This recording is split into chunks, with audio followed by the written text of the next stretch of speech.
Hi guys, it's really hot today, like 100% hot. Forgive my face, I'm looking a little, I don't know. But I want to talk to you guys about something really quick.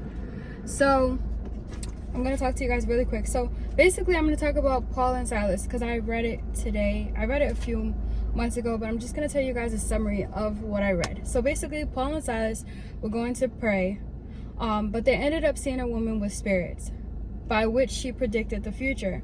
She started to follow them.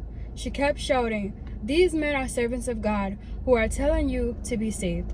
Paul became so annoyed and he cast the spirit out of the woman. When the owners realized the woman would no longer make them money, they took Paul and Silas and stripped them and beat them with rods.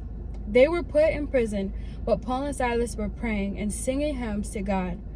They prayed so much, and then the next part says that there was an earthquake. The prison doors opened, the chains came loose, and people were saved. So sometimes we have to realize that we're going through a lot, and we may be put in prison for doing right and what God tells us to do, but at the end of the day, God will release us. I don't want to say too much, but I know it says the two men in Revelation, how basically they preach the word of God. That's crazy. They preach the word of God, and then I believe, I'm not gonna quote how long they preach the word of God, but they preach the word of God. God allowed them to preach the word of God, and then once they preached the word of God, they were killed. And then after they were killed, I believe it was the third day, they were raised again. So yeah, I just feel like we just have to know that God is on our side. And if God is for us, who can be against us?